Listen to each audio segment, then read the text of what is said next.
see if Cookwood's on there. These are turkey stuff. You see him? You on that, Scott? Scott, yeah, he's still there. I didn't hear him. Yeah. Scott. Hey Scott, we hear you. Yeah, I'm here. Okay. Is he on the cell phone? First of all, welcome everybody to the Persequin State Park. This is our March meeting of Wildlife, Fisheries and Parks Commission. Before we get started, I'd like to ask Jason Thompson if he would open us up with a prayer, please, sir. Let us pray. Most gracious Heavenly Father, we thank you. We thank you, Father, for this wonderful day that you have created, this day that you have allowed us to see. Father, we thank you for your many blessings, Father God. We thank you for allowing us to make it here safely. We thank you, Father God, for this gathering. We thank you for our commissioners, Father God, staff, those that are in attendance. We pray in the name of Jesus, Father God, that the decisions that are made today, Father God, you give us wisdom to do what's best for the state of Mississippi. In the name of Jesus we pray, amen. Amen. Amen. Thank you, Jason. We've got several people that's going to be on public comment in a few minutes, but before we do that, I'd entertain a motion that we adopt the minutes. Motion. Second? Motion been made and second. All in favor? Aye. Motion carried. We got Commissioner Cookwood is on a call in, so if y'all hear a voice come up here, you don't see a person, he's in that phone somewhere. Okay, we've adopted the minutes. And Commissioner Rhodes is on another mission. He couldn't be here today. He's on an airplane as we speak. How about today's agenda, Mr. The only Propose it. only change that need to be made, Mr. Chairman, would be there will be no wildlife update. We've had that during the education session earlier today. All right. My knowledge, that's it. That would be, Would be a motion that we adopt the agenda. So moved. Second. Second, yes. Motion been made and second. All in favor? Aye. It's kind of hard to operate with a, Mr. Chairman, do we have an extra agenda? I got it on my phone, but I don't have it in my packet. All right, never mind. I'll look at Billy's. okay. Well. Okay, we got several people today on public comment. I'd like to ask each one of you, we have a kind of a 5-minute rule. It's not in stone, it's not absolute. When 5 minutes you drop dead. So, but we'd like you to just keep your comments to 5 minutes if you could. And we have somebody who wants to speak on supplemental feeding. His name is Orso. This gentleman right here. William or Troy? Both, I know it's William Troy. Go by Troy. Well, come on, you're welcome. Come on, yes, sir. and Mr. Orso had some written comments he has already submitted. You'll find. Oh, yeah, I read those. Good. Welcome. Go ahead. Thank you. I appreciate the opportunity to provide public comment to y'all. I'm an engineer, a landowner, and a hunter. I'm a retired engineer, so I can't comment about the previous session on these biology type stuff of it, so don't want to do that. But as a landowner and hunter, I spent a lot of money, time, and effort for that sport. One of my objectives before retirement was to be able to buy property and hunt, so I'm not having to do leases. So I've got a lot of investment in the sport, and that's all the hunting sports and the fishing for that. So very interested in what comes out, what y'all decide to do with CWD. What he was saying a minute ago about the CWD and the transmission of the disease. I've looked at the CDC website, and they said, okay, it hasn't been proven that it transfers or not, but it does recommend that prior to eating deer, that you have it tested, which means that's going to be a big burden for the hunter out there if you're going to go up and have to test every deer you kill. Because I kill close to the limit every year, put the meat in my freezers, give my son some. So that's a big burden to go out there.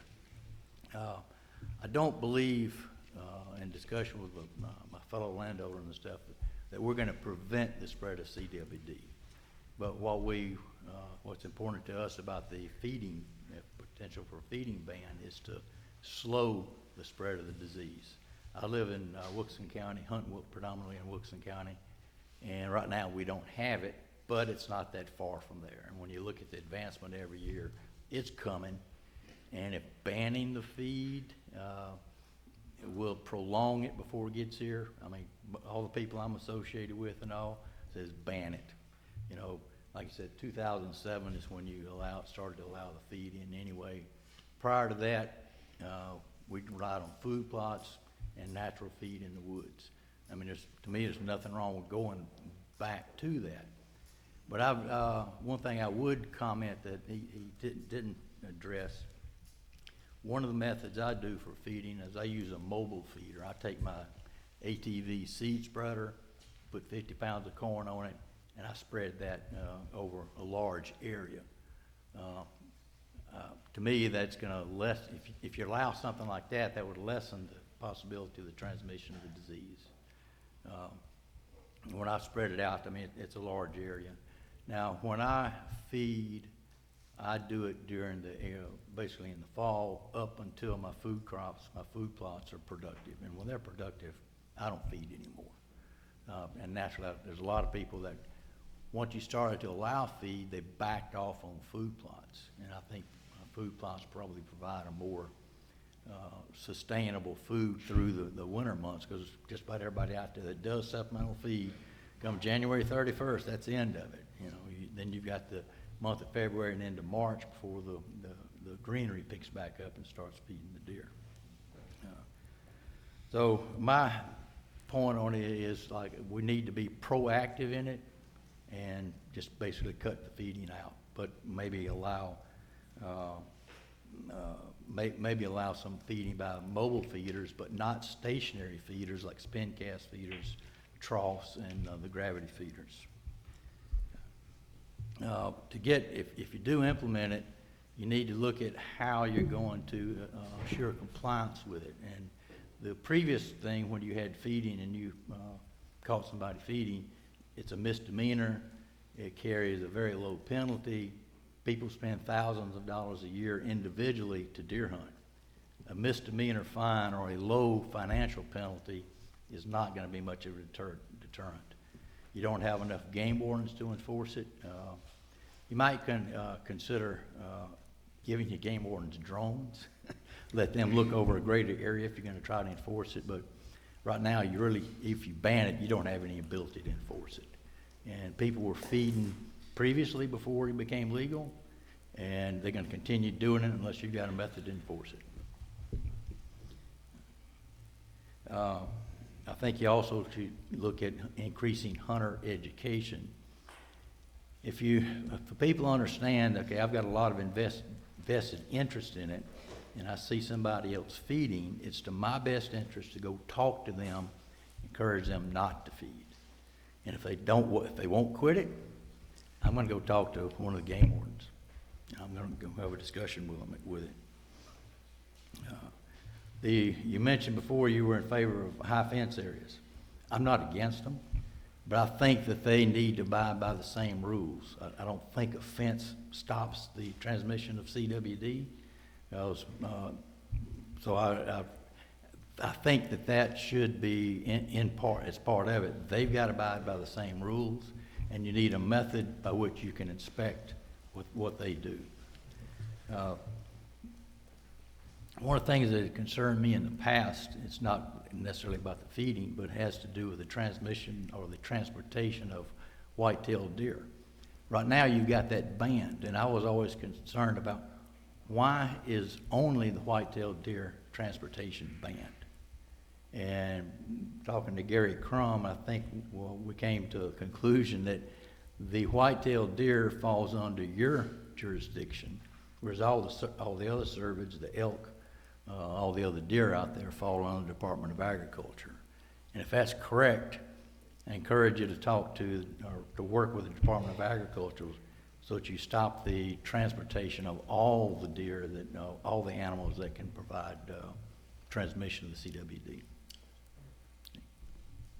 That's all I had. Well, we certainly appreciate your comments. Thank you. Very much. Thank you for coming. Mr. Chairman, Mr. Denny, are you wanting to speak today? No, I'm not calling. I just didn't see their names. I was gonna make sure you got He's your name. he is not on the list that we have, but I will, anybody that wants to speak, I'm gonna call out the names that we have written down here, and then anybody else that I don't have written down here, I would ask you to come up at time, but right now, I want Ricky Flint, a former employee of ours. One second, Mr. Chairman. I need Brian Bird to step up here a minute, please.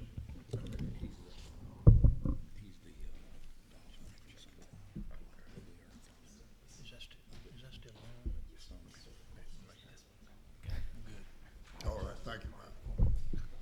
Go ahead, Ricky, the 5-minute rule is in effect. Thank you, sir.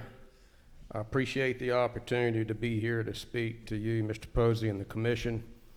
And let me first make one little caveat. I'm speaking on behalf of myself, not any group, not any organization. This is strictly myself as a citizen of the state of Mississippi and a Mississippi hunting license holder. And as I listen today, we hear a number of conversations going on, and I just want to make a couple of points for you to consider as it pertains to supplemental feeding in the state of Mississippi. As we talk about all the concerns of CWD and disease transmission and all of these elements that are out there that we cannot control, we know that these prions and these things that can transmit the disease from one animal to the other are out there. We know that the prions are found in the soil, and they know they're found at the feeders, they're found at the licking branches and the scrapes and all these things. Deer feed underneath acorn trees, they feed in our crops, they feed in our food plots. All of that is stuff that we're never going to be able to do anything about. We're not going to eliminate oak trees, we're not going to eliminate crops in our food plots and all these things out there. But there is one thing that we're doing that is under our control, and that is the placement of feeding stations on the landscape. And I would just make the point, particularly my concern deals within the areas of the state where we know we are CWD positive, is to take those feeding stations away. That's the one thing that we can control. There may be all these other ideas and things that research is out there that can be done to possibly help us, and all that stuff is in process. But we know from the science that these feeding stations can be vectors for the disease to be transmitted. And that is one thing that we can take off of the landscape. It's certainly something we are putting on the landscape. That's my first point. My second point would be along those same lines, a suggestion to restore the Mississippi CWD management plan back to its original plan, particularly as it comes to CWD management zones, how we implement those zones, and also the feeding ban, supplemental feeding bans as they pertain, and as we find these new areas where CWD is encountered. There's another concept or part about supplemental feeding that I'd just like to bring to point, and that is the other problem that comes with supplemental feeding or baiting, whichever you want to call it. And that is the degradation of the tradition of hunting. And I do believe that this is very problematic for the hunting public.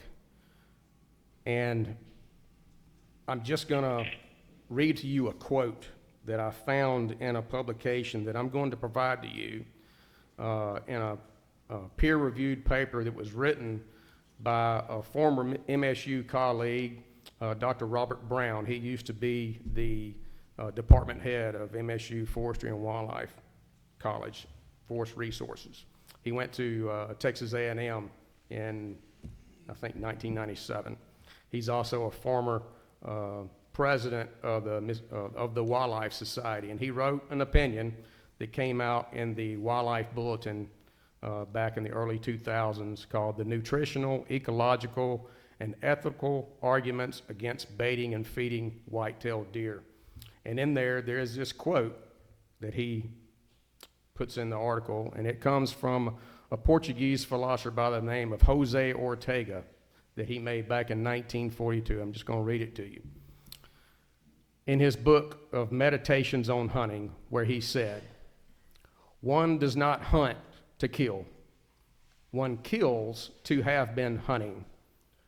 We continue to hunt, although it is no longer necessary to hunt, to reassure us of who we are. The essence of hunting is to pit our senses, our abilities, knowledge, and experience against that of a wild animal. Hunting is a contest or confrontation between two sets of instincts."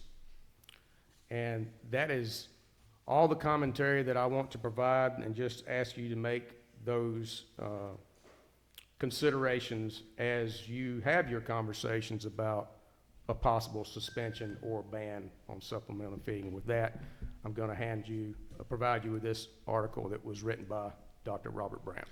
Ricky, I know he's not here on behalf of the Stewardship Fund, but he does a great job as the, what do they call it, the executive director? What is, Executive Director of the Outdoor Stewardship Trust Fund. that is your title? Yes. I think I called you on this because some people were giving me calls. Maybe we can educate the public while we're here. You do not need a lobbyist or a consultant to apply for those stewardship trust funds. Absolutely correct? not. Okay. No. Is there a technical assistance division over there that can help? the That'd be me. average- You are the technical That'd be me. assistant? Okay. I appreciate it. Appreciate what you're doing over there. Yes, we're very happy to be where we are. We're very happy that the legislature passed the legislation in 2022 to create the Outdoor Stewardship Trust Fund. We're very happy to have the relationship with the MDWFP. Right. And we're glad that these funds are actually being dispersed now, helping a number of state agencies, municipalities, and non-government organizations to help us with wildlife fisheries conservation projects, Yeah. as well as nature-based outdoor recreational projects all across the state, affecting communities all across the state. Appreciate what you do. Thank y'all. Thank you for coming, Ricky. We got a couple of people that, want to talk to us about the fall turkey season. Now, is it, Dan Tone or Joe Wood, one of y'all making a difference? Which one? Each of them gonna speak separately. Both of them go, Each one will speak okay. separately. So- Joe Wood, you're recognized. Glad to see you, my friend. Thank you, gentlemen, for allowing me to share my personal thoughts with you this morning about fall turkey hunting. Some of you may know me from my years with the NWTF. I've been a member for 28 years and an employee for 13 years. But I repeat, I'm speaking for myself this morning, not for the NWTF or the state chapter. In 1973, Colonel Tom Kelly he's a poet laureate of turkey hunting stories, wrote a book, an iconic book, 10th Legion. And in it, I quote, he says, "Fall turkey hunting is often maligned, generally misunderstood, frequently overlooked, but it is a pile of fun." And 51 years later, still true. Most people have never tried fall hunting, but they don't like it. Colonel Kelly, 96, grew up hunting turkeys in the fall in Mississippi, and he's returned several times over the years to enjoy the opportunity to fall hunt with Preston Pittman, Billy DeVinny, and others. Mississippi had a fall season for 60 years until it was suspended in 2023. And at that time, I think the intent was to reevaluate it this year.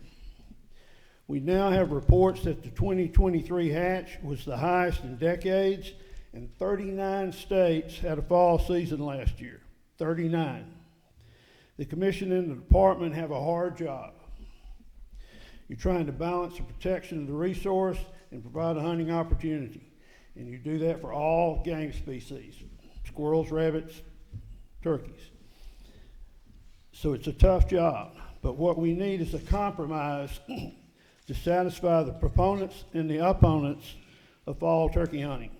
Shorten the season, reduce the bag limits, make it gobblers only, no hens, but don't eliminate the season completely. Allow hunters the opportunity to experience fall turkey hunting if they want to. Don't let the fall turkey hunting tradition die in Mississippi. Thank you. Thank you, Joe. Appreciate it. Frank Denton. I have a question regarding Mr. Joe's, statement there, I guess for legal counsel. If the commission would entertain to go back to the fall turkey season and take the hen action out of the fall turkey season, make it a gobbler only, when is the appropriate time for us to do that? Yeah, it's gonna be probably the next meeting. So we don't need to bring it up right now to get the 30-day comment It period all comes up in the next meeting. in April, okay. And let me emphasize, I want a conservative fall season. I'm not, somebody said, you want to hunt turkey year round, well, I'm not that silly. It needs to be conservative, and I think there needs to be reevaluated, please. And Joe, I'm glad you brought that up about the population, because Adam, our turkey biologist, had an opportunity to share some data with me the other day that one of our celebrity hunters was on one of our local radio shows spewing that the turkey population was down, and which is absolutely not the case. Yes, it's down from the 80s and probably from the 90s, but we are on an upward trend with the turkey population based on the numbers that we have, so. Go ahead, Mr. D'Antoni. Thank you, thank you. Good morning. Morning. Well, when I got up this morning, leaving from the Delta, it was beautiful. I saw the sun coming up, no wind, all the way down here. It was beautiful. When I got out of the car, I said, you know, I think I'd rather be turkey hunting than being in front of this commission this morning. Now, I'm here today as, of course, y'all know me. I'm president of the state chapter of the National Wild Turkey Federation. And I'm not here to comment about Joe's letter or Joe's request. I think your biologist here can address those particular points a lot better than I can. About a year or so ago, this commission and the department asked our chapter, our state chapter, to give y'all our opinions or our, position on fall turkey hunting, and also on the turkey stamp, which I'll briefly talk about later.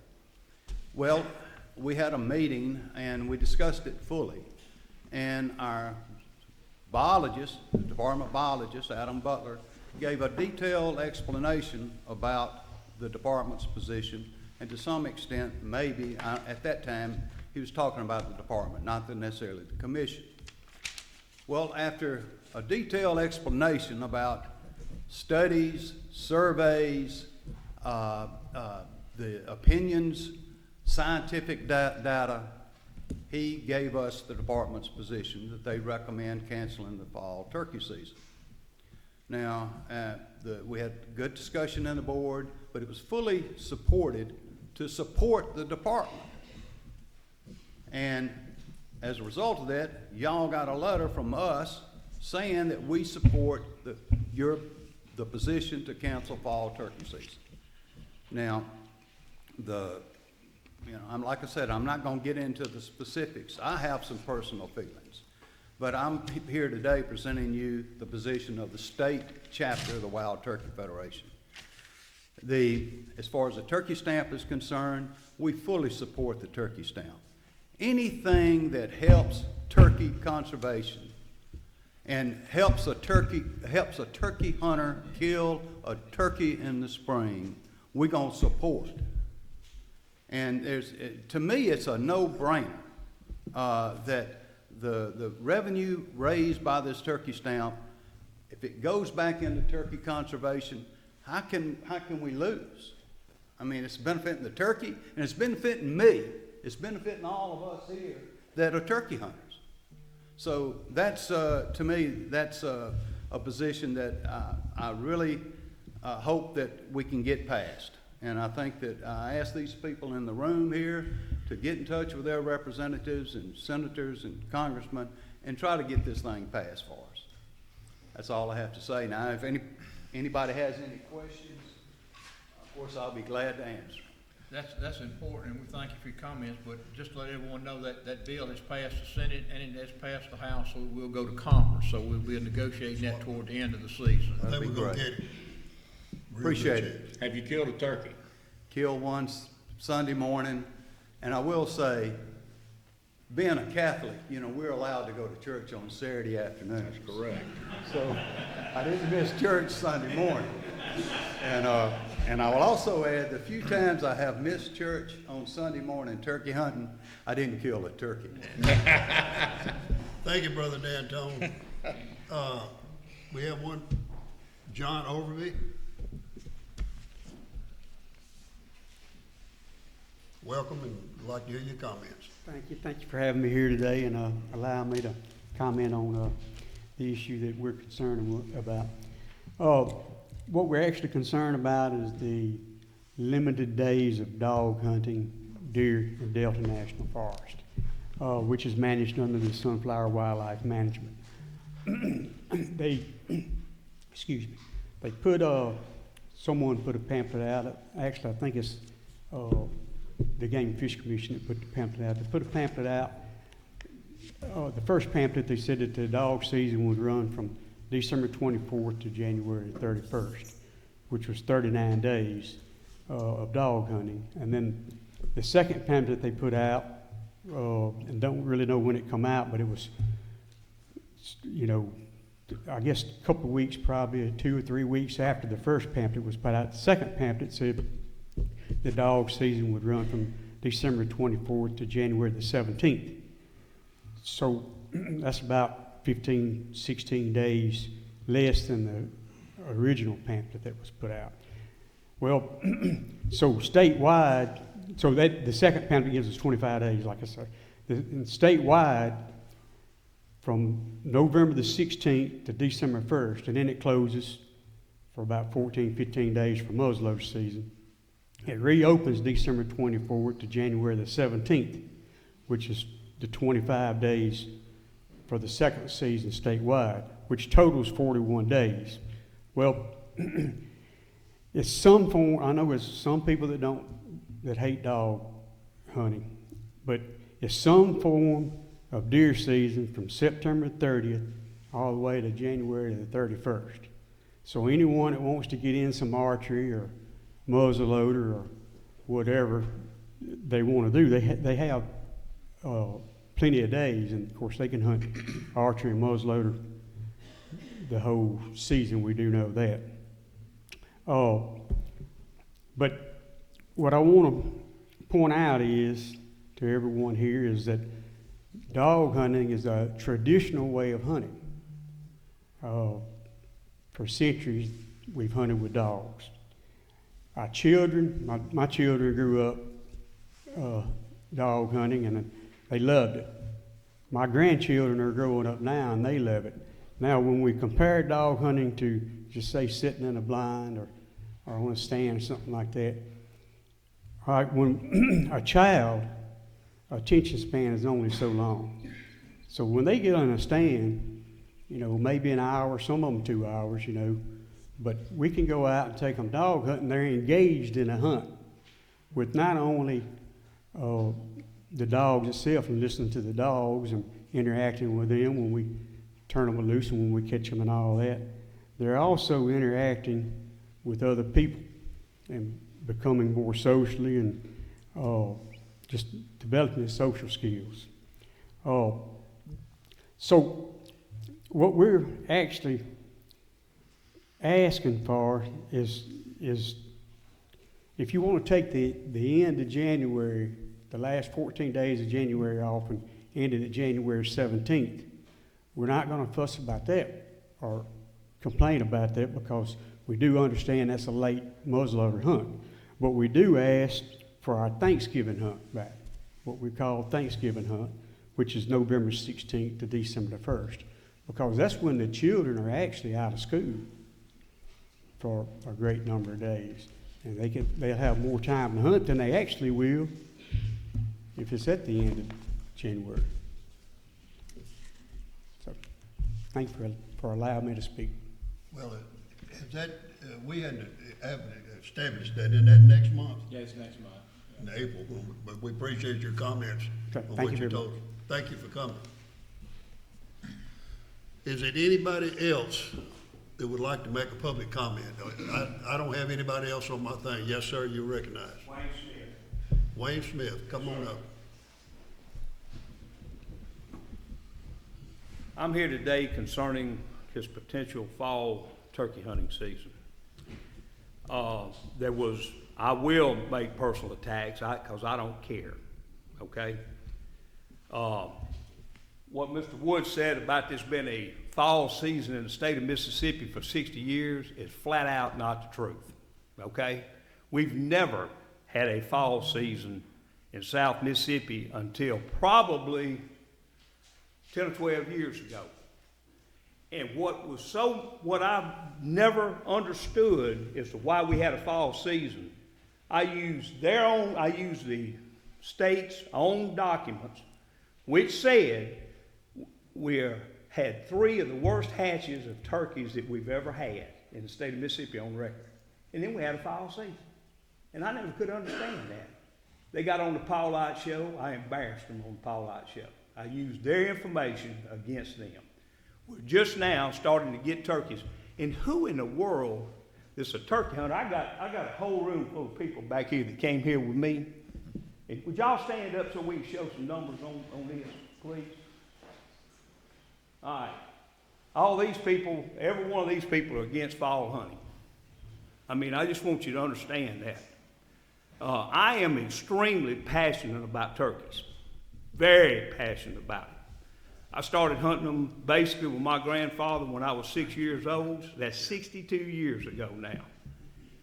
And, I feel like what needs to happen, that this season we had it before the board. I'm speaking as an individual here. I'm not speaking as a board, but I am on the MDWFP board at this moment. I may not be when this is over with. But we had a vote.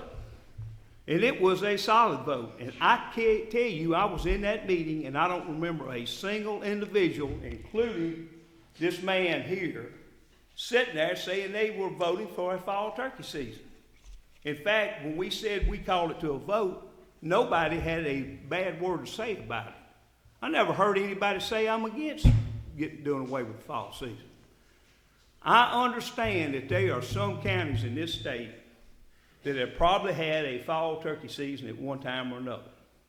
But we're talking about a statewide season. And I'm telling you, basically, if you talk to 50 turkey hunters in Amite County, Pike County, Lincoln County, Wilkinson County, Adams County, they're going to tell you they do not want a fall turkey season.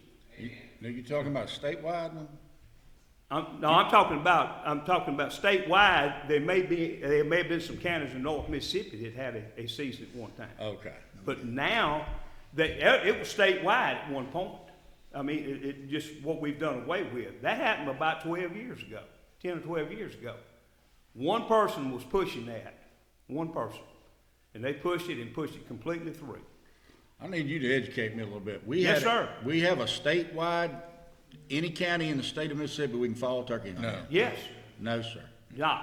Okay. Well, where is it then? Nothing now. Yeah. It's not. That's what I'm saying. But there are. At one point, though, I tell you what, they admit Pike County it was. They might have been in there. Yeah. It was about 10 counties before. I don't know. Russ, do y'all or Adam, do you know the counties historically? Yes, so there was a fall season behind the Mississippi River levee for, let's just say, 60 years. The season in the zones down here only existed since about 2006, and it was about 24 counties statewide. That's 24 counties across the state. Statewide. It was never statewide. It was never statewide. It's Never just was different. statewide. Okay. Yeah. I understood it was statewide. Yes. Okay. I stand corrected. Okay. But right now, we are to the point that we're starting to get back turkeys. And we do not need to take one single hen or one single gobbler that's not taken in the springtime. And I saw a question raised about somebody's, Colonel Kelly spoke the year they enacted this fall season that hit a lot of these counties, now I'll have to say that way. And he was asked a question. He gave a speech before the state National Wild Turkey Federation. It was a banquet that the state had.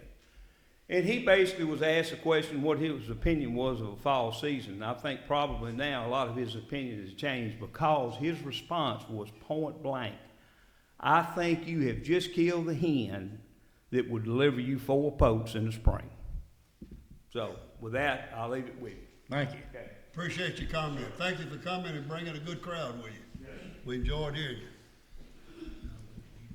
All right, is there anybody else that wants to comment? Yes, sir. People passionate. I'm a turkey hunter. I'm passionate too. I know, it's 5 good. minutes. It's good. It's good. 5-minute rule still in effect. I'm sorry, my name is Jimmy Hudson, and I'm a former game warden in Amite County. What's your name again? Jimmy Hudson, Jimmy, okay, Jimmy. Hutson. Retired game warden? Yes, sir. Good for you. Yes, sir. Well, whatever, I don't need to say no more about that, but anyway, I'm here also for the fall turkey season, turkeys. I'm in Amite County. I didn't know when that other one passed several years ago till somebody told me at the service station, we got a fall turkey season. And I said, you got to be kidding. I said, no, that's up there on the west, between the levee and the river, up in the Delta. He said, no, it's in Amite, Pike, Lincoln County. Isn't that right, Wayne? And I said, you got to be kidding me. I'm against that 125% or 500%. I don't care how you say it. Reason being, we don't have the turkeys we used to have, okay? And the turkeys in the fall are all together, okay? You could wipe a herd out. I know plenty of people that have killed 4 or 5 turkeys on opening day of squirrel season. They're all together. It ain't like they split up and busted up in the spring. They broke the law, right? Yes, they broke the law. And they're going to break it again if you have it set up where they can hunt out there. They ought not be able to hunt fall turkey season. And I'm a firm believer in that. And I know that opening day of squirrel season, there's a many a turkey bites the dust. Now, we may not catch them all, but I'm telling you, it's a many a turkey that bites the dust. And if you open it up legally, it's going to be more than one bite the dust, I promise you. And the only way I would even consider a fall season, you had 2 days before Thanksgiving to kill a turkey, and it had to be a gobbler only. That would be the onlyest way I would even. Because I'm telling you, I don't care what you come up with the stats, the turkey's just not there. I ain't heard a turkey gobble from my house in 5 years. And used to, I could hear I live a mile off the road, I could hear between 12 and 15 every morning. But them times are gone. But it would be nice to get a look about, I'd like to hear one at least, you know. But anyway, I just wanted to state, I feel that way, and I feel that way strongly. And anybody that don't feel that way, they don't get to see the public as much as we do. And I'm just saying that, and I appreciate the time. All right, well, we appreciate your comment and appreciate your time, your service to this station. Yes, sir. I tell you just a little quick note. I'm a member of part owner of a deer camp in Tallahatchie County, and my dad was in the legislature, and through Game and Fish, we got some turkeys turned loose on our place up there, 1,200 acres in Tallahatchie County. Never had turkeys. But this year during deer season, you won't believe how many of our hunters saw turkeys. All they came back to the camp at lunch. Man, you ought to see the turkeys we saw. We're talking about the deer. Turkey. So the ones of us decided we're going to have a turkey season at our deer camp. Never had one. Never. First morning to kill 3 gobblers. We shut it down. But we let them go out there. No, to tell you the truth, we set it for 3 gobblers to start with. That's all we're going to let you kill. We figured we'd go the whole season, nobody would kill one. Killed 3 the first morning. Hadn't hunted there, never. Great habitat, but it floods every year. So that's what happened to the turkeys. Their nest gets flooded. But for some reason, they've hatched out, and we got turkeys now. And everybody was excited about it. Facebook was just lit up, people sending pictures all over, killed turkeys. So that was last weekend. So anyhow, we got more turkeys than we used to have, in answer to your question, for some reason. I got them on my place. I don't kill, but 6 a year is all I've killed. I don't kill 6, but people that hunt out there do. And once they get to 6, turkey season's over at my house. They don't have it anymore. So, yes, sir, you want to make a comment? Public comment. What's your name and? My name's Landon Lord. Totally get it out on the open. I'm 100% against the fall. But I wanted to take this opportunity to say, I've been in Amite County all my life. Born in '86, and I can remember hunting since my daddy had me in the woods when I had diapers on. Good. And I can remember when we had turkeys. I can vaguely remember it, but I can remember it, okay? And then I can remember being on opening day of turkey season and having 3,000 acres to go hunt on and not knowing where we were going to go to gobbling turkey. Now, back then you had Buddy Moore and Donald Butler shooting everyone that gobbled off a limb before daylight. They put a hurting on them. I understand all that. But I come from a time when, to only be 38 years old, we had turkeys, then we didn't have them for a long time. We were hurting, to now we're starting to have them again. Tomorrow, a week ago, my 5-year-old killed his first turkey. And there's nothing greater in this world than watching your baby kill his first one. If we're going to continue to have that, we've got to do everything that we can to preserve them every which way we can. Predators, we got to shorten the season, not even fathom the idea of a fall season. We got to do everything that we can if we're going to continue the traditions. That man stepped up here about dog hunting a while ago. I'm all for dog hunting. I don't have dogs anymore, but I'm all for it. If it gets a kid in the woods, that's what I'm about.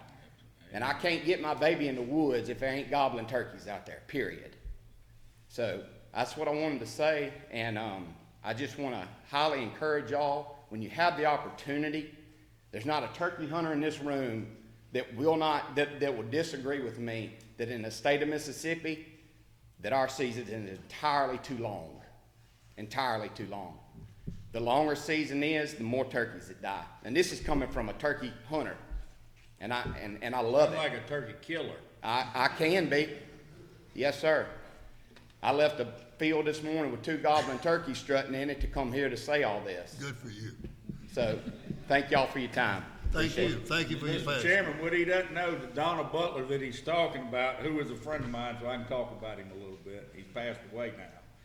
He was in the highway patrol years and years ago. What I think he had y'all's frequency on the radio, so he'd know where the game wardens were, where he could go in and get them and stuff like that. I knew Donald Butler. Well, I think y'all can blame Chairman Costa for scheduling a meeting at 9 or 10 in the morning in turkey season, so it's his fault. Yeah. I'll just say thanks for everybody's passionate comments. I'm a passionate turkey hunter as well, and we're taking all this into account.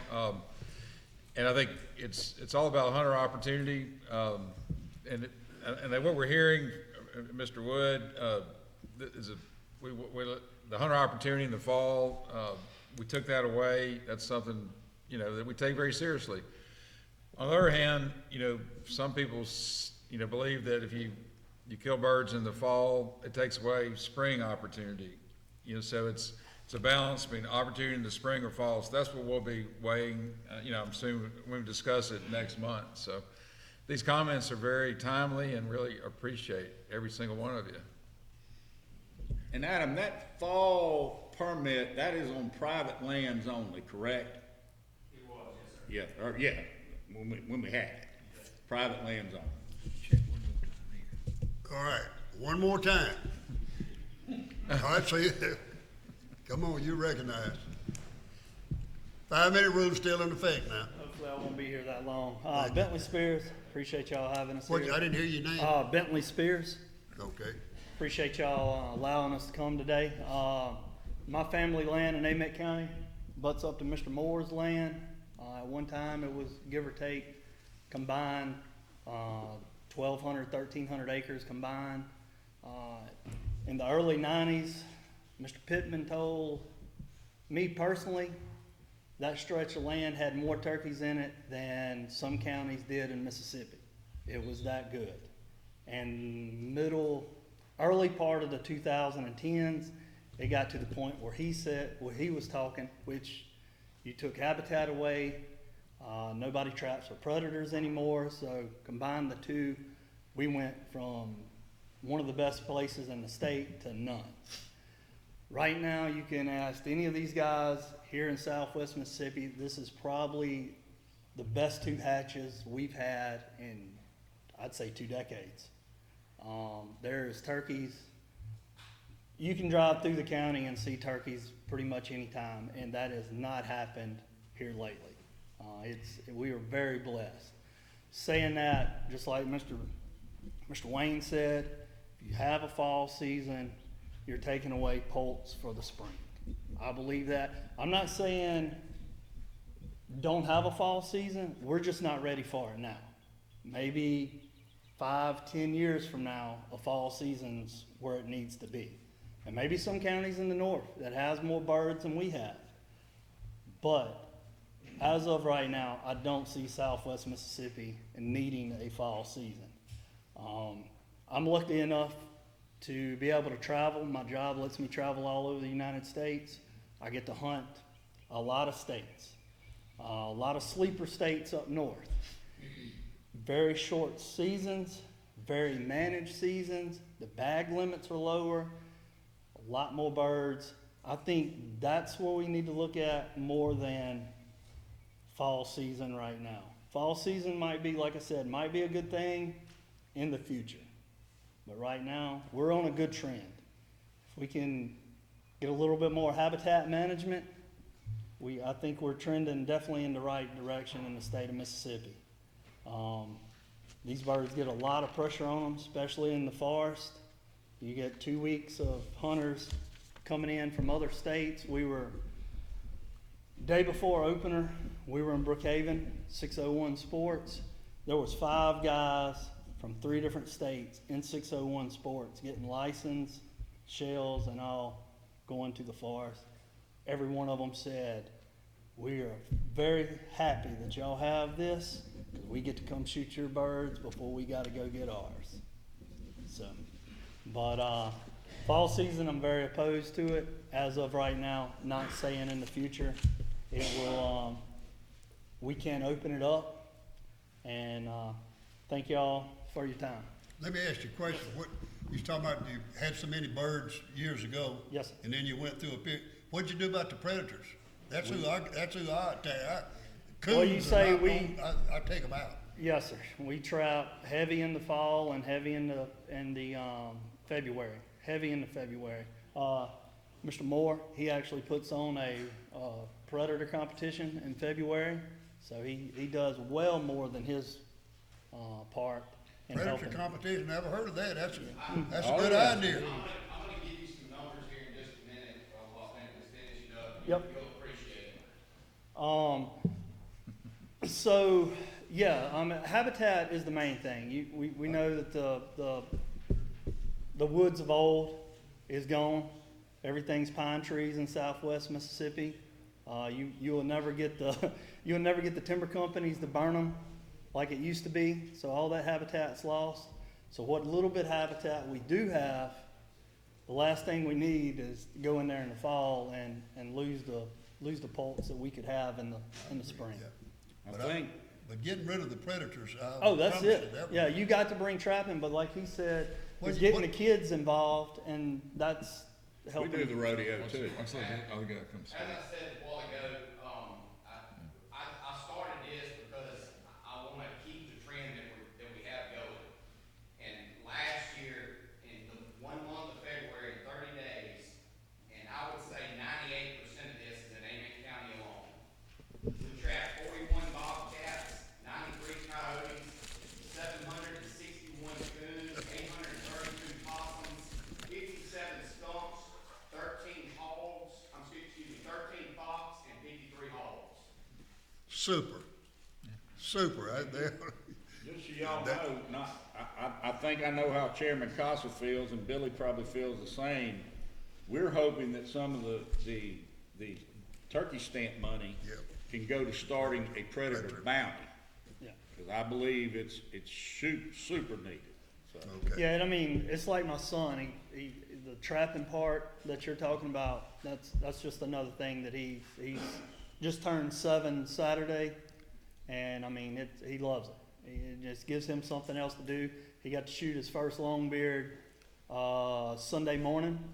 So, I mean, it's just stuff like he was saying, his son and my son, 10, 12 years ago, I didn't know if there was gonna be enough turkeys in southwest Mississippi for us to hunt. I mean, I would like, we were saying, at one point, we went from turkey killers to now turkey conservatives, because we're trying to pass it down. That's numbers, that gentleman right there gave about the predators, that February predator hunt.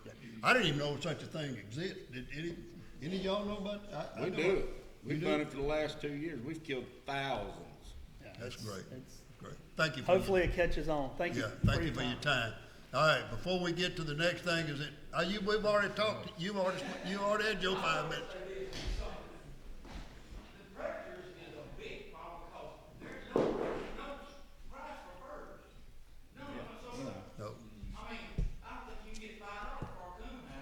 No. No.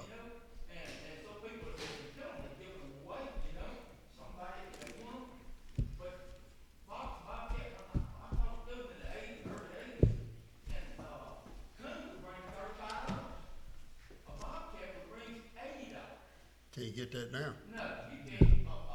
You can sell a coyote, but that's about it. All right. All right, is there any more public comment? Well, one more. Got 2 more? You recognize, tell us your name and where you from. Josh Smith, Elton County. All right. Southwest Mississippi. Good for you. Welcome. I was a game warden for 30 years. I've been retired 13 years this year. I know Mr. Poser here and a bunch of other landowners not part of the country. I'm here basically to address couple things. The land in the state of Mississippi is 89.9% owned is private owned. There's very little emphasis being looked at on the private aspect, ownership. Now, we're talking about public outcry, it's always gonna be that. I think most of us that's got private owned land, we control it better than the Department of Wildlife does. No doubt. So, in saying all that, in your decisions that are being made, take that in consideration. Because if it wasn't for the landowners, there would not be very much wildlife for anybody to hunt, public or whatever. And talking about the debating situation, should have never happened. That was brought on by a public outcry and trying to get more people in the hunt. We've never baited, never fed anything on my place. Never had any problem having turkeys, deer, whatever. Old fellow one time from Louisiana, I was checking him back before you could legally hunt over corn. And I asked him, I said, you got out any bait? He said, no, sir, I do not. He said, let me tell you something. He said, you know, I hunted in Louisiana all my life. He said, I left Louisiana to come over here and hunt because y'all don't have bait. He said, it's burned hunting in Louisiana. He said, if anybody in Louisiana is killing many deer over bait, they set up in the stands at night or on the full moon. Yep. With all that being said, your turkey population. Many years ago, it's always been a big influx from Louisiana, and that kind of a domino effect brought the baiting here because it's been legal there so long. And I can't remember the years, it's back in the 80s, maybe late 80s, early 90s. They had a big drought during growing season on corn over there. Well, the corn, most of it, had alpha toxin in it. And people from over there, and I know Mr. Poe has seen this out around his way, they just dumped that corn in them fields out there because the elevators wouldn't take it. is full of aflatoxin. And out around Union Church, they had turkeys out there many, many years before the season was open. West of Highway 61, it opened in 1971. But they had turkeys out there for years. And when I was working, I see hundreds of turkeys out there. Those folks brought all this corn over here with that aflatoxin and dumped it out. And any biologists here can tell you, it's just very few parts per million of aflatoxin in corn will kill everything with a crop. And that happened. And Mr. Posey understands because he went through a period out there when I was game warden in that country, you couldn't find a turkey. You wouldn't hear a turkey. And I'm talking about a place that had them forever. But going back to saying there's a lot of special interest groups, and I'm not going to name them all, because I don't want to offend everybody, but that really doesn't matter to me. I tell it like it is. But, you know, we kind of got off track here years ago. Now, our forefathers here, they managed the wildlife before it was even a wildlife officer, you know, game warden, that 1932, I think, when that was formed. And I can tell you, there's no way, there's not enough game wardens in the state of Mississippi. It never has been, it never will be unless something happens to control what needs to be controlled with the wildlife situation. Generally speaking, you've got a very small sector of people, they don't need any law. They're gonna do what's ethically right as far as they know. Your largest sector in there is they gonna do right as long as they think somebody's looking. And then you got another little smaller sector, which is pretty big. They don't care. The money's not there. You can send them to prison. I've done it. It just don't matter to them. But when we get back to the roots of the whole thing, the allowing of feeding, if you're putting out corn for deer, you're putting out corn for turkeys like these folks hunt. I've hunted turkeys, I've hunted deer, I've hunted every species out there. Been all over the country. I've run the Wildlife Officer Association for 20 years. I've been all over Canada to these game warden convention meetings, and I listen to some of the same things all over the U.S. and Canada. And one thing I did learn, we all got basically the same problem no matter where you go in the USA or Canada. But one of our real problems here in Mississippi is we don't have the ability to enforce what laws are already on the books. And to my knowledge, your class 3 violations are $25 to $100. That's your range. Class 2 was $100 to $500. Class 1 was $2,000 to $5,000. Reason I know about all these, because I sat up there when a lot of them was passed. Some of them were public notice stuff that's handled by the commission. That hadn't been revisited. $25 for a fine for catching somebody is a joke. Even $100, even $500 these days.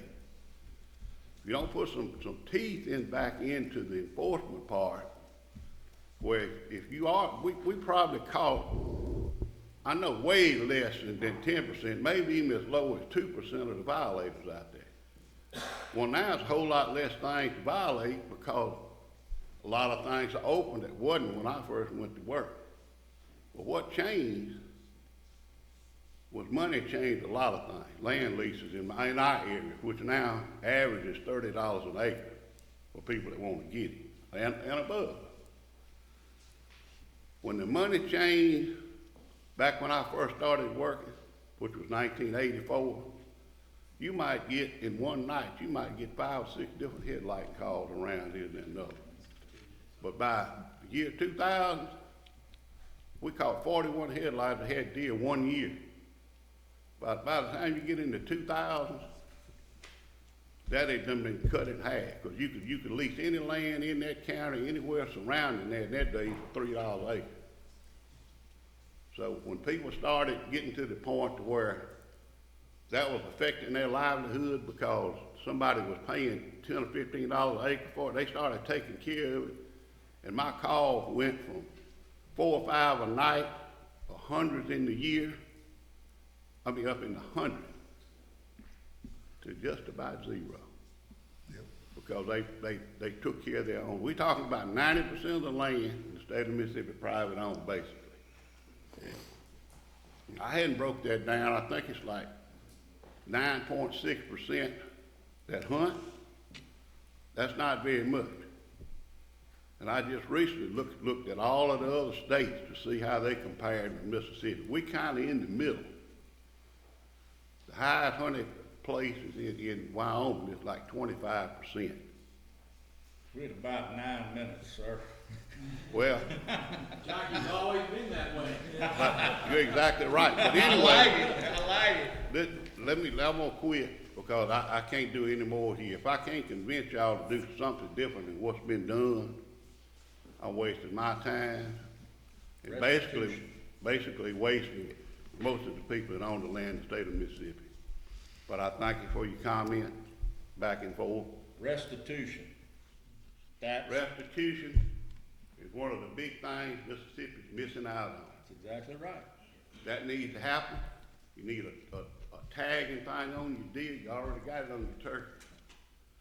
You just got a wild ass guess about what you got here in Mississippi.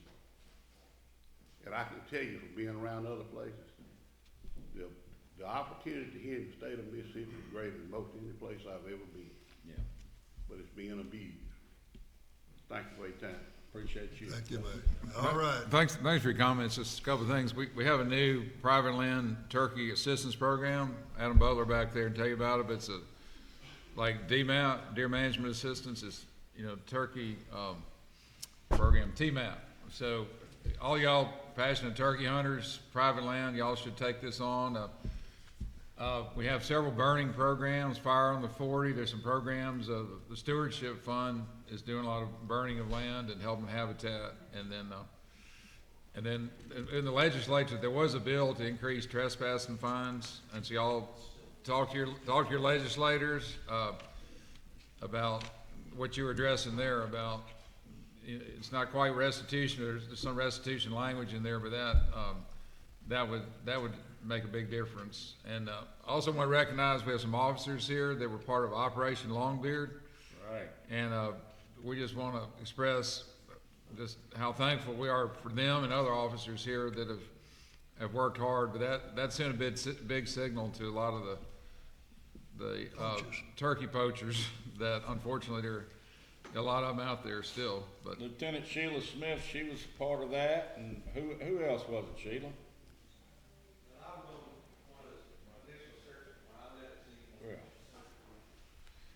Great job. That all started out as a trespassing in like a deer cage that led into the rest of it. They all know because I was involved in getting started. I'm still out there, because I ain't more than that. Call me. All right. All right. Brian, step back up here, please. See if I can find one more spot at this horse that I can beat on. Come on. Give us your name. Nelson Estes. Yes, sir. I'm here from Macomb. Been a sportsman all my life. When I came back from college, got on NWTF, started volunteering here locally with a local chapter, went on to get on the state chapter, became state board president, and just rolled off the national board of NWTF. Good for you. The only thing, I appreciate that, the only thing I wanted to say, and I won't be very long, is that we have limited resources in WTF. You guys are doing the best you can with limited resources you have. And what we put our faith in is data, research, and science. And that's what tells us the best way to preserve the resource that we all want to hunt and enjoy. And right now, the data, research, and science is telling us we don't need a fall season. And that's the reason NWTF is taking that position. It changes daily and yearly, and at some point, our position may change, but right now, that's where it is. I appreciate the opportunity. Well, thank you. Appreciate your comment. All right. Let me, My dear friends right here probably gonna mention me when I address this, but Can you say your name and stuff just for the I'm public? Lieutenant Gary Crum. I'm Yeah. on Yes, my sir. 34th year with the Wildlife and Fisheries. Work with Jimmy Hudson and Jock Smith. So us three represent 100 years of law enforcement for the state of Mississippi. thank you for your service. I don't want to clear, I want to clear some public perception about the fall turkey season. We had it, what you said, 2012 in Southwest Mississippi. Now, we didn't open the season to the public and turn everybody loose out there lambasting turkeys. Was a draw system, adopted kind of like the private lands alligator. Landowners on private lands only. The landowners apply for the tags. They get tags. We get an email to us. We know who has the tags, what properties where turkey hunting exist. Myself, I keep answering for these other guys. I've never run across a fall turkey hunter in the woods turkey hunting. Probably the toughest case to make is illegal turkey during fall turkey season or fall hunting season. Because you're not going to stop Grandpa from getting his turkey to eat Thanksgiving dinner because you're not going to see him and you're not going to know he shot it. But my opinion is the fall season didn't have near the impact that a lot of people think it has. I just trying to clear up how it was operated, how it was instituted, and how it was managed. So, just thought I'd like to throw that out there. And there's no better game manager than a private landowner. I mean, and it's not, nobody's running around in the forest over there. Nope. Shooting turkeys off the limb and whatever. And if they do get one, I've never caught an illegal turkey hunter out of the season. So, and probably, I don't know, y'all ever caught anybody that's buried feet, So, but never saw a fall turkey hunter that was actually in the process of turkey hunting. That's my 2 cents. Thank you, sir. All right, let's move on. We had a good discussion today. I enjoyed all of it. Jason Thompson, give us some news about how much out of license sales. Yes, sir. Mr. Chairman, Commissioners, revenue for the end of February, we've generated so far $16.9 million. That's $293,000. That's an increase in revenue from last fiscal year. However, the number of licenses sold, similar to the previous month, we're down 4% compared to last year. From the 16.9 million, 5.9 million is resident licenses. So WMA permits have increased, 733 more than last year. Archery primitive weapon is up 3%. The boat guide license, we've sold now 93, accounting for $65,450, 82 resident, 11 non-resident. Non-resident license sales are up $363,000. The 7-day small game, 87 more sold this year versus last year.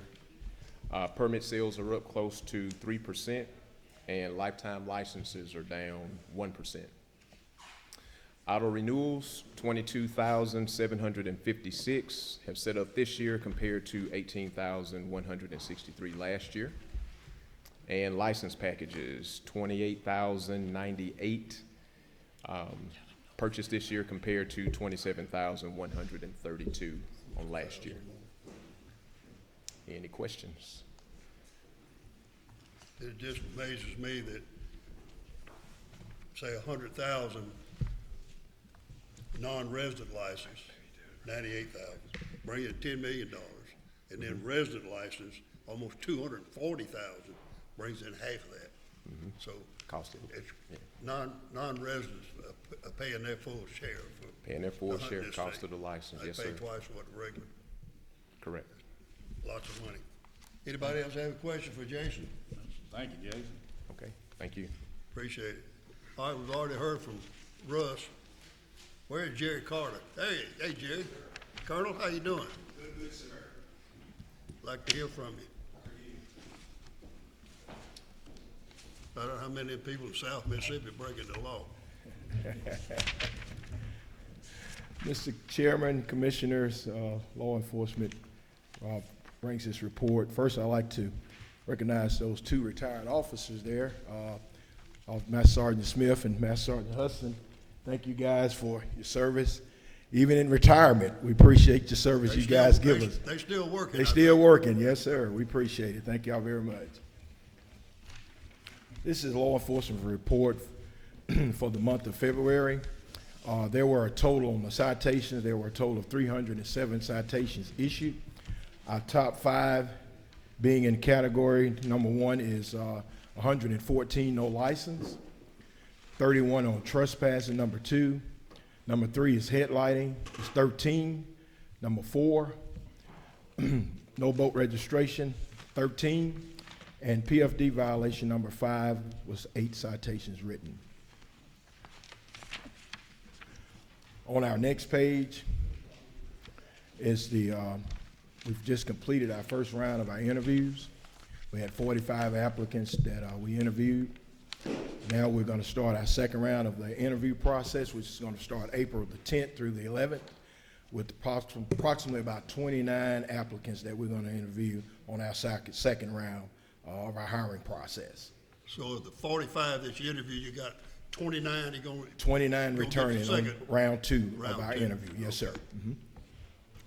And just to give you an update on that, once we do the interview, second round, we'll look at the hiring process, and then we'll start our Makota Training Academy on May 6th, and then thereafter for our non-sworn officers that have to go to Malota, they'll go to Malota Training Academy July 7th. On our next page is members of the SRT. They conducted their annual training there at Holmes County State Park. Had good training, talked to Captain Westerfield, had a good training by our guys, and as a matter of fact, we had a post over on our website with some action shots of our SRT officers doing their training. They did SRT, they did tactical search, they did inflatable swift water training, hand signal, drone support, just to name a few, as well as our K9 uses as well. On our next page is recently the state MSSP tournament was held at McIver Shooting Facility.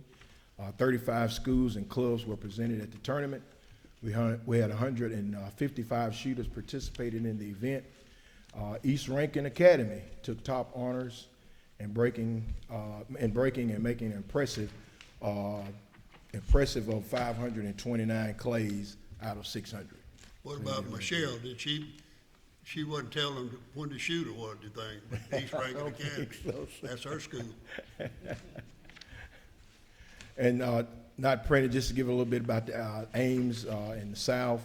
We had 3,229 participants there from Hattiesburg, with 52 officers assigned, and just another way to get our youth involved in hunting.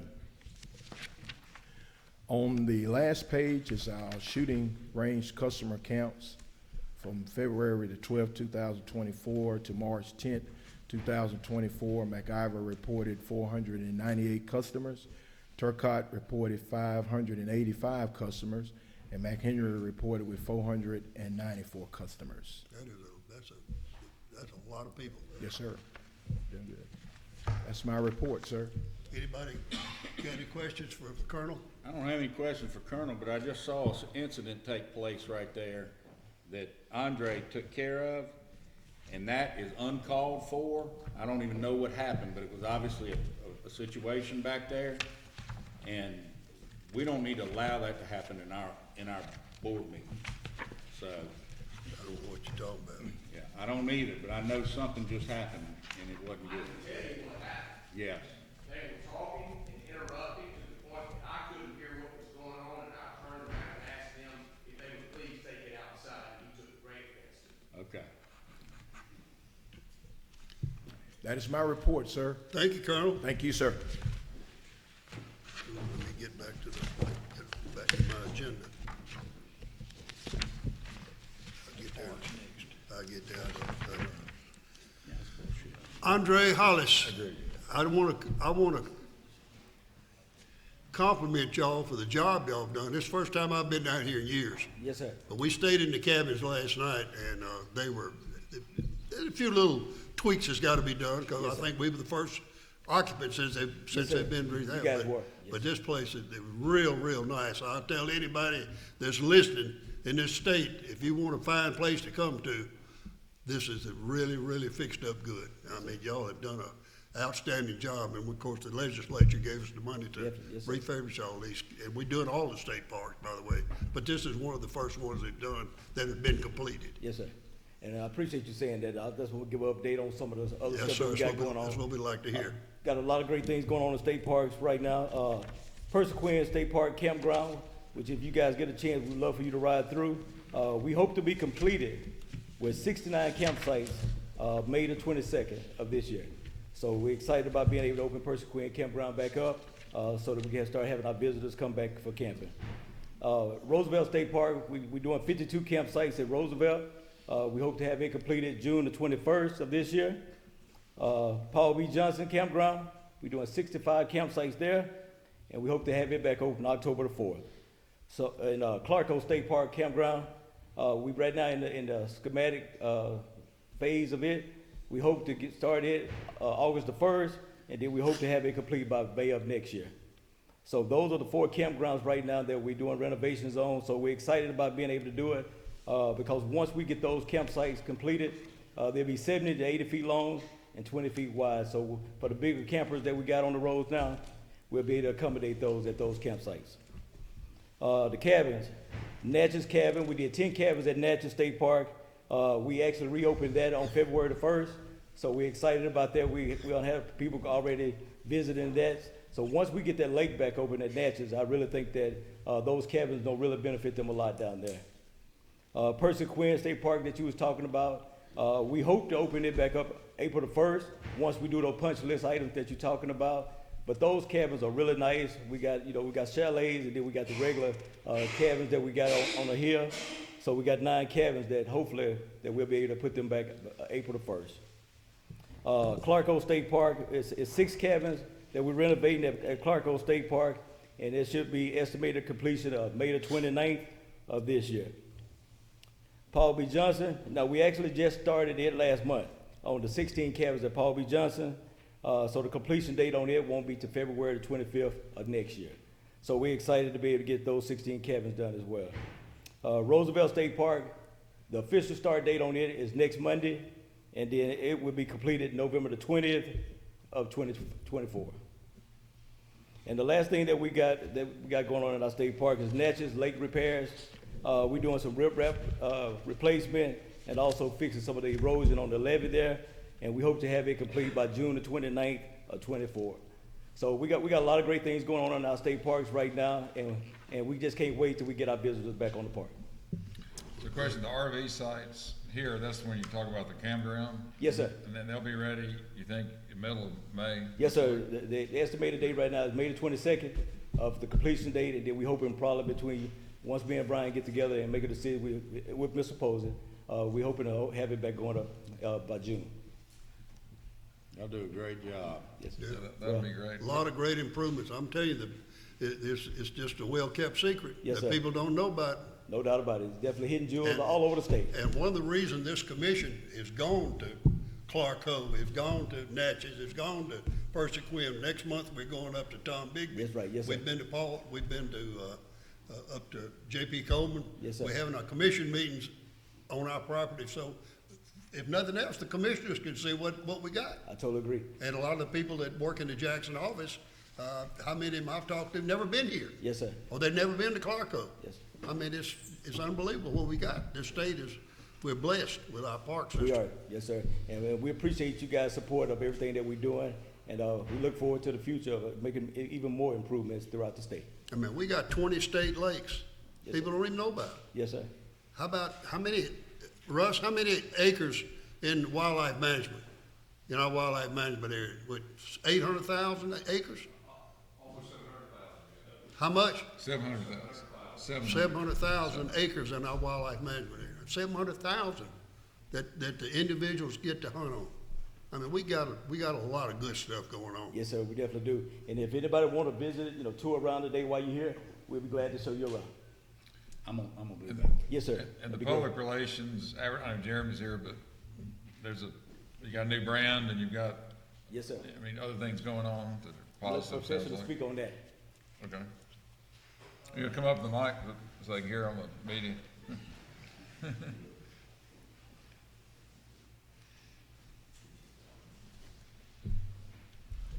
Yes, sir. As far as the Mississippi State Parks brand and initiative that we're doing for online, offline advertising, it's pretty extensive, and we're real excited to move it forward. Any specific questions? No, just the fact that you should expect to be kicking in a bigger way once these parks are complete, or? Yes, sir, absolutely. We actually have an initiative to put together a comprehensive marketing strategy plan that's going to be in place for FY25. And in that marketing plan, we'll be doing a lot of tactics that will increase the awareness of the parks. Great. Appreciate it. Got a good product to sell. Yes, sir. Mr. Posey, we got any more business? Leonard. Oh, I'm gonna recognize you. Well, I don't think there's anything on the other business, to my knowledge, other than we will talk about, I guess we can go ahead and talk about the next commission meeting if you'd like to. And Okay. there will not be a need for executive session today. All right. So our next commission meeting is scheduled for Thursday, April 18th. Put that on your calendar, Coopwood.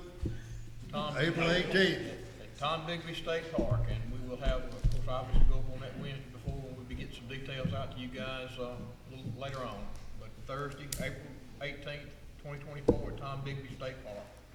I'm gonna recognize Commissioner Bench for point of personal privilege. I want to put my Delta waterfowl, what do they call that, turtle box up here. Thank you, Mr. Chairman. I appreciate y'all letting me take time to address a few things and set the record straight.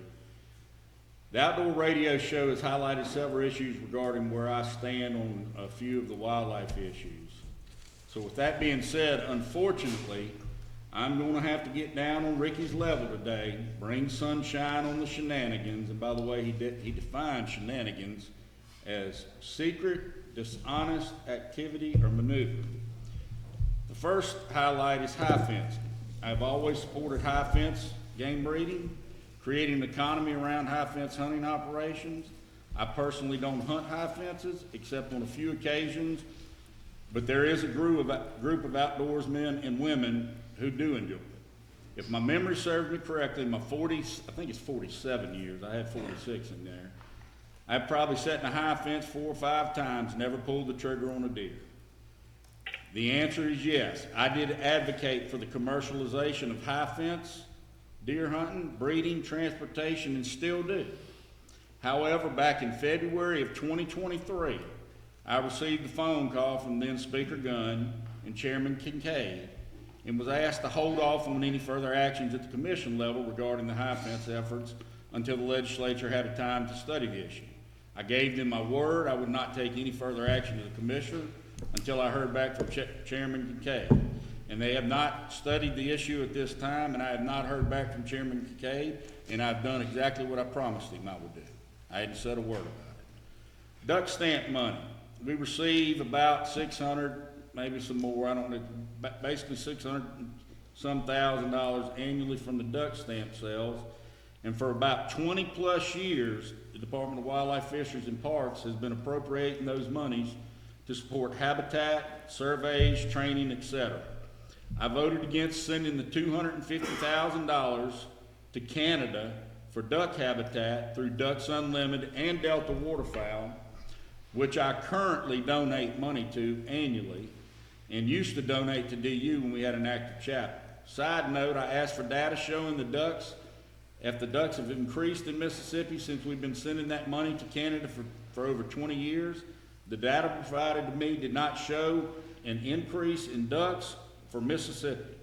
Furthermore, even though the state law grants the commission the authority to appropriate those funds, these funds should be appropriated by the Mississippi legislature, especially when we're sending state funds out of the United States of America.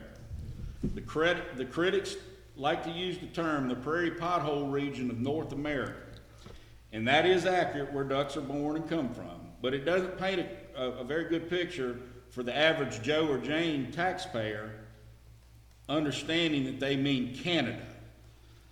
I support other efforts where the duck stamp monies were spent, all the other trainings and things. Regarding the conversation with the U.S. Forest Service regional manager for the state forests in Mississippi during our commission meeting, we had an exchange that was unprofessional, and I recognize that. I apologize to her personally and publicly in this meeting. She accepted my apology, and we would visit at least 2 or 3 times a month regarding issues between the Forest Service and the Wildlife Department. To my point of concern on the safety order that I still have an issue with are 2 things. A, the gun case rule. Under the law, my vehicle and boat are extensions of my home. Therefore, the government does not have the right or the authority to tell me that I have to keep a gun in a gun case in my truck. The second thing is regarding the possession of alcohol. While, believe it or not, I do not drink, and Mr. D'Antone, I'm a Catholic too. And I do not drink, but I do believe if you are hunting and under the influence of alcohol, you should be immediately arrested. I do not believe having alcohol in your vehicle should be against the law or rule if you're not in a dry county. I don't even think the dry counties are, but it is what it is. But I don't drink, and we actually did away with prohibition in the 1930s. So pretty much all the other aspects of the safety order I agree with. And I feel the same exact way regarding our state-owned WMA lands. CWD, I'm getting there. I vote against the CWD zones for this one simple reason. We don't know, or nor can any biologist provide me with a study that shows stopping feeding reduces the case of CWD. Our own biologists have said that. Surely after 50 years, there has to be a study conducted that shows stopping feeding will reduce the cases of CWD. My fellow commissioners consistently disagree with me, and that's their right, by all means. What I do think is irresponsible, because once again, there's not one case of CWD disease spreading to a human. However, I've heard our biologists, radio commentators, celebrity hunters, state institution PhDs put the thought that into the average Joe or Jane's head that even though there's not one case of CWD jumping to a human, that may change tomorrow. But as of today, it's purely irresponsible and shameful. I am amenable. I'm prepared to make a motion to some type of statewide feeding ban so we can conduct our own study to see if the cases will slow in the state of Mississippi. If it truly reduces the spread of CWD, I'll support a statewide ban hands down all the way. I agree with the CWD zone carcass transportation rule. Supplemental feeding. I'm an advocate for supplemental feeding since my days in the legislature back to 2004. I remember I used to beg that man at the end of the table down there every single day to give us a feeding bill, and he refused to, and that was his right, and we're friends, and I don't fault him for none of that. Just a little historical note, the Department of Wildlife Fisheries Executive Wildlife Team back then opposed to supplemental feeding and as they are, I believe they are today. So I don't have any problem with their opposition because they have been consistent as long as I can remember. Where there is a challenge is when the MDWFP personnel go on a radio show with a commentator who has zero credibility, even though he tries to invent credibility through his own writings. I guess if you read your own writings long enough, you try and start believing it. Ricky acts like he's been opposed to the corn culture since the beginning of time. And I'm going to play y'all a tape, several tapes as a matter of fact, because we're going to get the record straight today. Nobody else will do it, so I'm going to have to do it myself. It's sad to see that he goats these celebrity hunters and all of these different experts on this show, when Ricky is the actual poster child for baiting deer, for corn culture. I have supported supplemental feeding from day one, and I still do today. I don't back up from what I believe. You know, I have one in here on gun rights. I'm not even going to touch on that because, you know, he's a supporter of some people that have some questionable. So if y'all will indulge me a minute, I'm going to play y'all a couple things. I think I'm not very technically savvy, but I'm gonna see if this thing will work. The conversation has been around baiting and supplemental feeding, so let me just get it out there on the table real quick. I personally, for many years, beyond CWD, have been in the no baiting camp for a lot of reasons. I just buy into the ethics of hunting in that way, and that's where I am.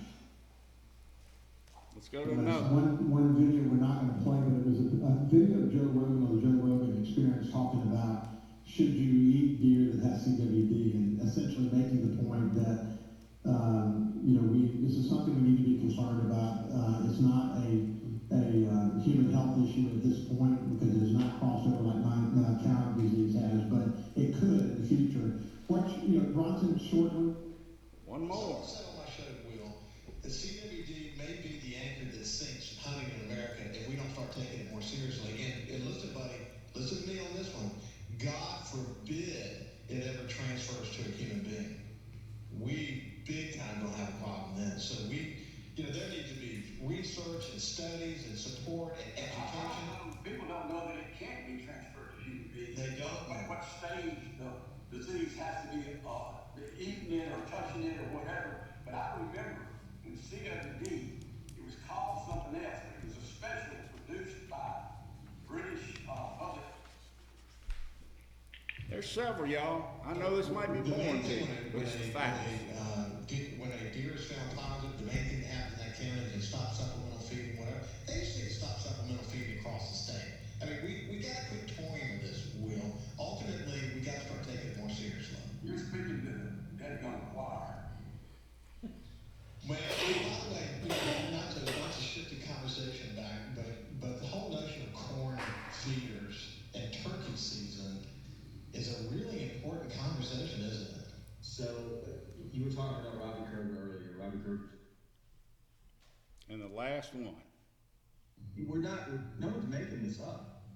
Well, listen, the corn culture is a major problem in this state, and I know that someone said to me, well, commissioners have a tough decision to make. 50% of the people are for corning and 50% of the people are against it. It's a tough decision. Well, as a former publisher and a former CEO of a company, I know that there are going to be tough decisions when you've been put in a role that affects other people. But here's the choice. Do you lean toward the sort of the corn culture, or do you lean toward your kids and what's best for them? And listen, I'm going to have somebody help me find somebody from Benton County who can come on this show and talk to me about their experience, because, man.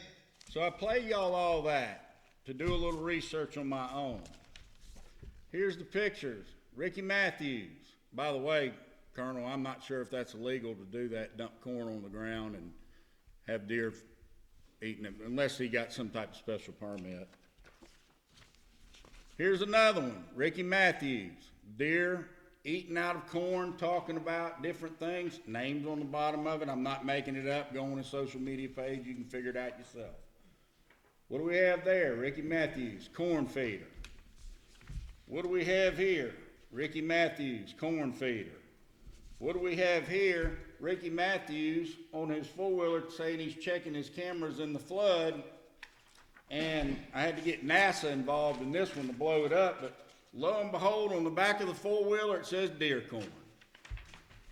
I looked at this one, thought that was a space shuttle, then I turned it upside down and realized that was a feeder, Ricky Matthews. Another space shuttle on the back of one of his four-wheelers. Another corn feeder. Another corn feeder in his videos. A real good corn feeder right there. Another one checking the corn feeder right there. and corn feed are on the ground. Ladies and gentlemen, at some point in time, you gotta call calf rope and question somebody's credibility when they put stuff like that in the general public. So, I'm not done. I just got a few more minutes and then I'll be out of y'all's hair. So getting down to brass tacks, we have a nonprofit 501c3 Wildlife Fisheries and Parks Foundation set up for the sole purpose of this agency, the Mississippi Department of Wildlife Fisheries. The foundation is controlled and governed by a board of directors made of private sector individuals around the state. I started noticing some things, and some things were brought to my attention that caused concern. So I started asking some tough questions. Some were answered, some are still unanswered. Ask yourself this: why did the executive director, the assistant, and 3 founding board members leave the foundation? You don't need a scientific or biological background to figure that one out. So I'm going to continue asking the tough questions as a commissioner should do. I hope my fellow commissioners join me in ensuring that funds by the foundation are being spent prudently and properly. They have since pulled the radio show from the foundation, and I thought that was a mistake.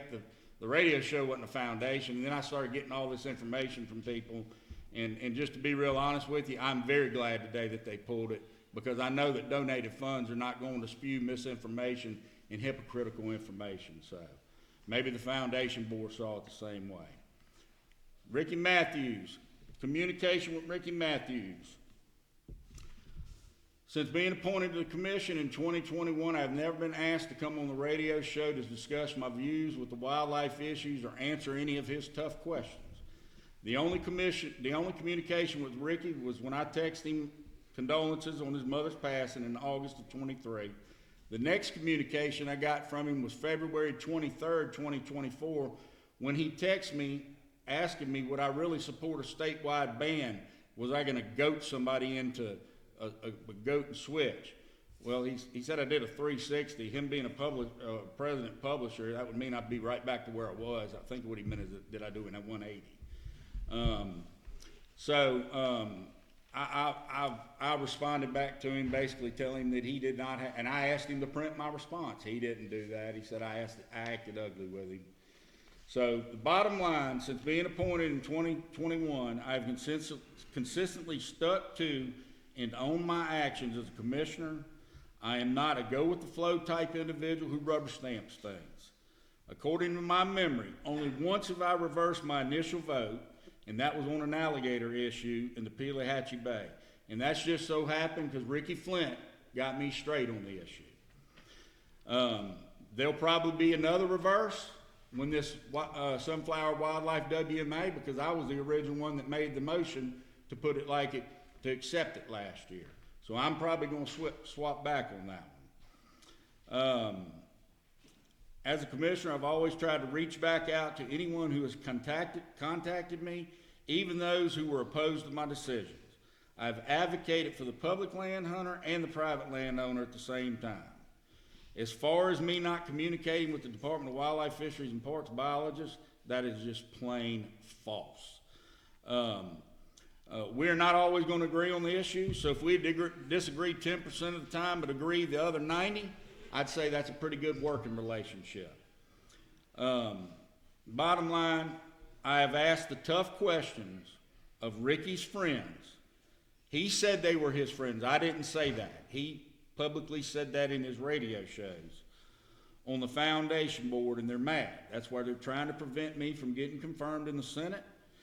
And I can assure y'all, I'm not in this for thumbs up, likes, shares. I don't even have social media.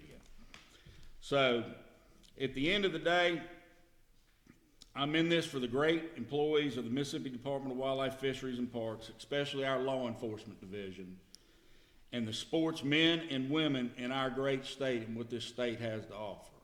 Mr. Chairman, I appreciate you giving me that opportunity to respond, because for a year and ever how long, I have kept silent.